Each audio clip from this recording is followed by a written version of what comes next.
Silakan Pak Kamran.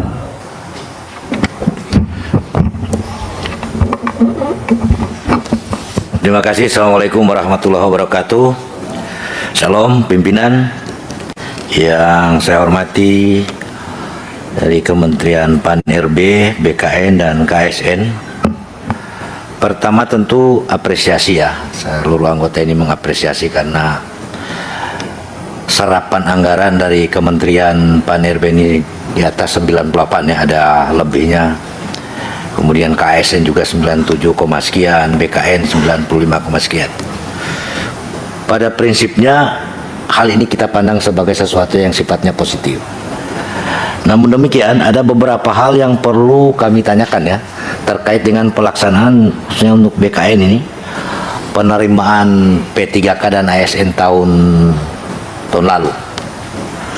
Ada di satu daerah ini sudah diumumkan lulus. Ini ya, teknis ini, sangat teknis dan susah mengingatnya. Lulus. Kemudian kan ada masa sangga itu ya, ada masa sangga. Masa sangga ini tidak dimanfaatkan oleh peserta yang lain sampai habis masa sangganya. Sehingga periode berikut tentu dia akan mengurus tahapan yang lain. Mungkin sudah mengurus administrasi untuk kesiapan SK dan lain-lain. Tiba-tiba karena tangan kekuasaan kemudian ini dibatalkan. Secara kalau kita lihat kasat mata sih biasa, tapi kalau di daerah ini jadi politis, Bu. Apalagi bupatinya pejabat. Nah, hal-hal teknis seperti ini itu tidak boleh alfa di tingkat bawah. Karena dia bisa jadi rasis dan segala macam. Karena secara keseluruhan biasa kan kalau kita jadi P3K atau PNS itu biasa kalau di kampung itu sebuah kebanggaan. Sudah dia baca doa dan segala macam, tiba-tiba dianulir. Ini karena kelalaian panitia lokal yang membatalkan. Ini catatan. Ini penting, jangan sampai dia berlaku di banyak daerah dan akan menyebabkan persoalan yang lebih rumit. Kemudian dalam rangka penerimaan yang untuk tahun 2024, ini operator ini, Bu, Bapak sekalian, ini orang yang sangat penting di dalam proses penerimaan.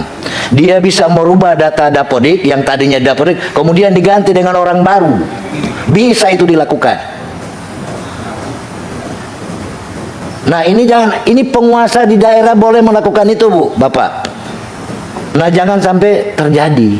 Karena biasa yang tereliminasi di dalam proses seperti ini anak-anak petani yang dia tidak punya pengaruh apa-apa, yang dia tidak punya akses terhadap informasi.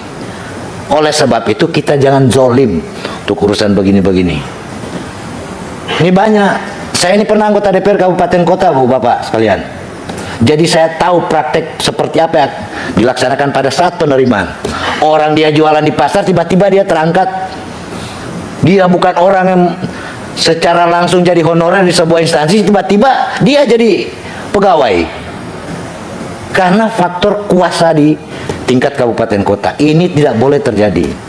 Nah, kemudian yang paling terakhir memang perubahan-perubahan tadi ya, eselonisasi dan segala macam ini, saya belum tahu begitu dirubah kira-kira apa yang terjadi perubahan secara substansi di tingkat daerah.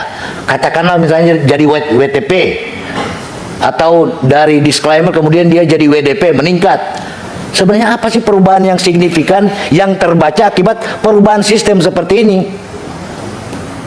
Saya ingin tahu tolok ukurnya apa? Apakah kinerjanya lebih baik? Kalau ukuran pelaksanaan pemerintahan di daerah, apakah dia dari WDP tiba-tiba jadi WTP tahun kemudian atau apa?